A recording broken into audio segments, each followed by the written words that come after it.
안녕하세요. 포드투브 140년 전 쓰인 글에 책임을 지는 학교라는 주제를 이야기해보겠습니다.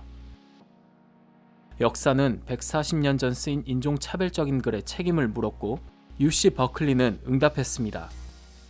UC 버클리는 지난달 30일 캠퍼스 내 법학대학원 건물명인 볼튼홀 명칭을 더 이상 사용하지 않는다고 발표했습니다. 이는 UC 버클리 역사상 인물 관련 명칭 삭제는 처음 있는 일인데요. 존 헨리 볼튼은 19세기 북가주 오클랜드 지역에서 변호사, 판사 등을 역임하며 법조계에서 활동한 인물입니다.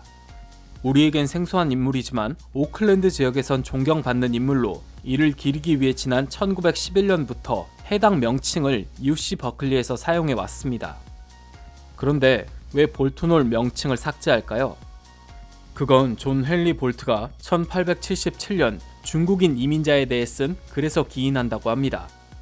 당시 볼트는 The Chinese Question, 중국인에 대한 의문이라는 글에서 중국인은 아직도 이 땅에서 조화롭게 살아가지 못하고 있다.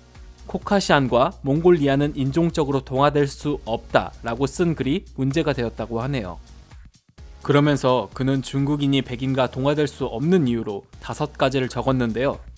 신체적 특징, 지적 수준, 언어와 관습 차이, 민족 특성에 따른 이해 충돌, 거기에 야기되는 증오심, 마지막으로 종교적 광신을 언급했습니다. 당시 시대적 상황은 골드러시가 붐처럼 일어나는 시기였는데요. 이와 맞물려 대륙 횡단 철도 등 사회적 인프라가 건설되는 시점에 대거 투입되던 중국인 노동자들은 그들에게 있어 값싸고 효율적인 인력이었습니다. 그런데 그런 상황에서 볼트의 글은 미국 이민 정책에 엄청난 악영향을 끼쳤죠. 그때 미국 사회는 백인 우월주의적 사고방식이 자리잡고 있었습니다. 덕분에 볼트의 글은 대중에 널리 공유되었죠. 심지어 상원 의회에까지 보고서로 제출되었다고 합니다. 결국 중국인 반이민 정서가 확산되었고 1879년 총선거에서 유권자 95.8%는 이민 반대의 표를 던졌습니다. 거기에 1882년 중국인 배척법까지 제정되며 전체적으로 동양인은 설 자리를 잃었다고 하네요.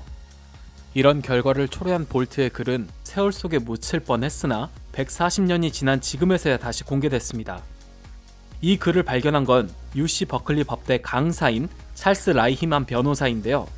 지난 2017년 캠퍼스 내 도서관에서 아시안 역사를 조사하던 중 볼트의 글을 발견했다 합니다. 그는 처음 이 글을 읽었을 때 작성자가 존 볼트라는 사실을 알고 머릿속에 하얘지는 경험을 했다고 하는데요. 하지만 볼트롤에서 공부하는 학생들을 생각하며 현 시대 학교 철학과 맞지 않는 인권 문제를 외부에 알려야겠다고 결심합니다. 이 문제는 총 3년의 의견 수렴 기간을 거칩니다.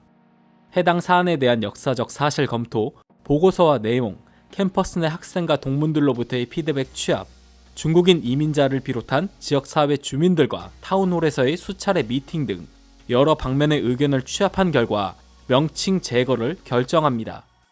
그러나 의외로 이 명칭을 그대로 쓰자는 의견도 있었다고 하는데요.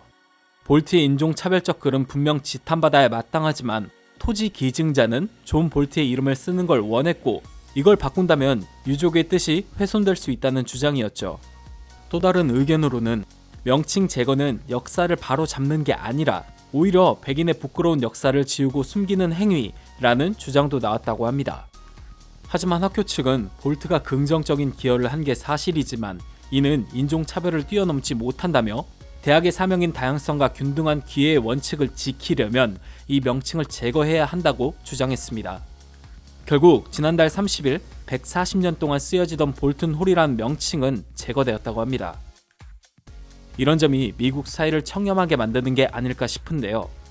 161년 전 오보 정정 기사를 낸 뉴욕 타임즈, 140년이 지난 지금 역사적 책임을 지는 UC 버클리, 그 외에도 다양한 과거에 대한 사과, 이런 진정성들이 미국이라는 나라를 초강대국으로 만드는 것 같습니다. 이상 포드투브였습니다. 감사합니다.